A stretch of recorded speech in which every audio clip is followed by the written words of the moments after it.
Kidney की बीमारियां संबंधित बहुत सारे लोगों में बहुत सारी अवधारणाएं या भ्रांतियां होती हैं। आज बात करेंगे कुछ इंपॉर्टेंट मिथ्स या अवधारणाओं के बारे में जो अक्सर लोगों के दिमाग में होती है किडनी की बीमारियों को लेकर। टॉपिक पर जाने से पहले जो लोग हमारे चैनल पर नए हैं उन्हें रिक्वेस्ट करूंगा कि चैनल को सब्सक्राइब करें, वीडियोस को लाइक करें, शेयर करें, फॉलो करें, कमेंट करें, पूरा देखें। ये इस टॉपिक का सेकंड पार्ट है। इसके फर्स्ट पार्ट में हमने ऑलरेडी किडनी की बीमारियों के कुछ मिथ्स पर बात करी थी। आज उसी को कंटिन्यू करेंगे और कुछ इंपॉर्टेंट अवधारणाओं के बारे में और बात करेंगे।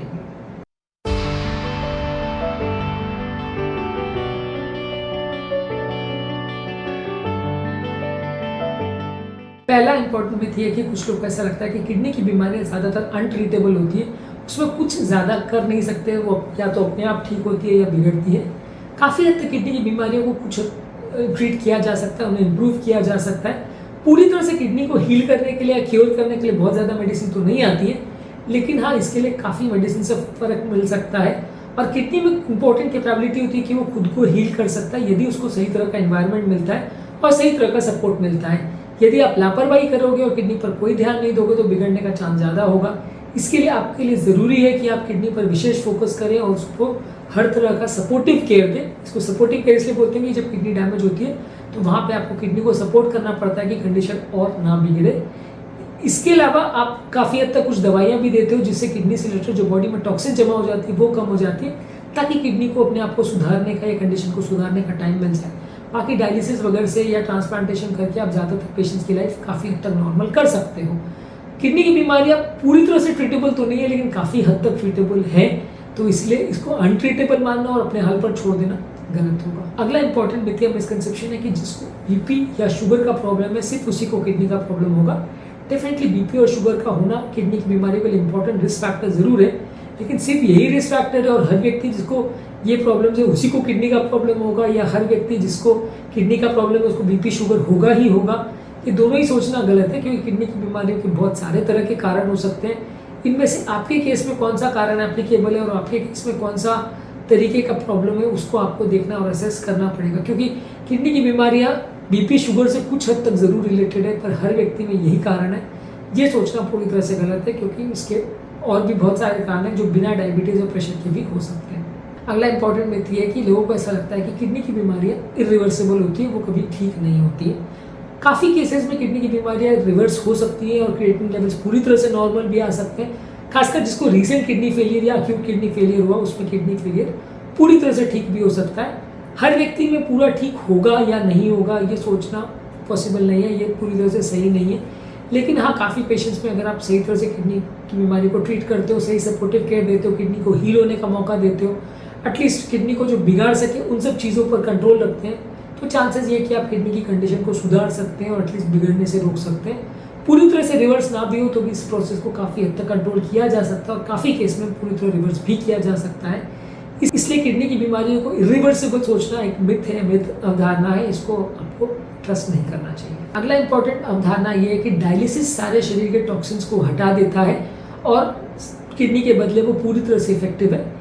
कुछ इंपॉर्टेंट सिलेक्टेड टॉक्सिन्स जो कि किडनी के पेशेंट्स में होते हैं उनको डायलिसिस निकाल सकता है, लेकिन ये पूरी तरह से हर मामले में इफेक्टिव है और शरीर के सारे टॉक्सिन्स को हटा देता है और बिल्कुल ही किडनी का जैसा काम कर सकता है एग्जैक्टली, वो कह पाना मुश्किल है, क्योंकि ये लिमिटेशंस है इसकी और ये हर मामले में हर चीज़ों पे इफेक्टिव है वैसा नहीं है। कुछ डेंजरस टॉक्सिन्स है जो फिर भी रह जाते हैं बॉडी में, और कई चीज़ों में थोड़ी बहुत सेटिंग्स को चेंज करके आप इसको ठीक कर सकते हो, मैनेज कर सकते हो, पर ये काम चलाने जैसा ही होता है। ये पूरी तरह से किडनी के सारे फंक्शंस को कर लेता है और डायलिसिस पे पेशेंट को ले लिया तो किडनी की कोई ज़रूरत नहीं है।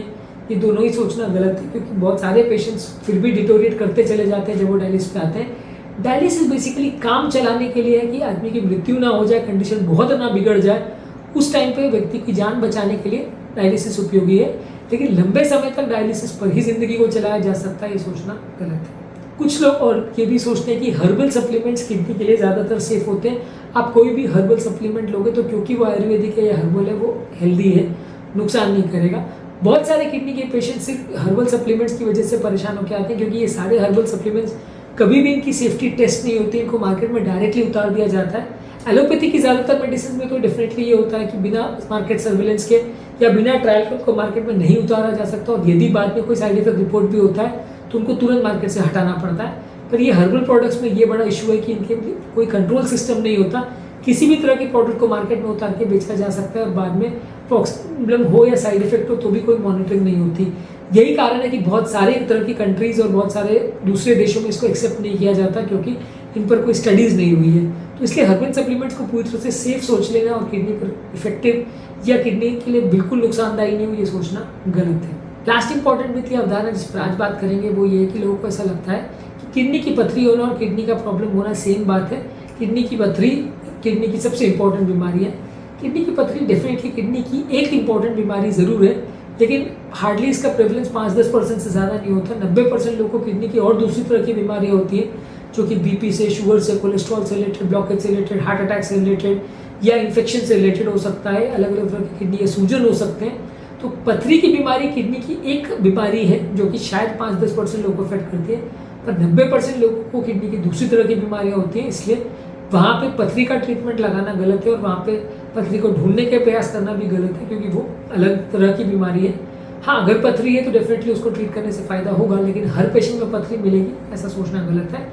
ये उतनी ज़्यादा कॉमन नहीं है जितना लोग सोचते हैं। आज के टॉपिक में हमने किडनी की बीमारी से संबंधित कुछ इंपॉर्टेंट मिथ्स या अवधारणाओं के बारे में बात करी, जो कि लोगों के दिमाग में काफ़ी कॉमनली प्रचलित होती है। उम्मीद करूँगा कि आज के टॉपिक में कुछ नई बातें जानने को मिली होगी।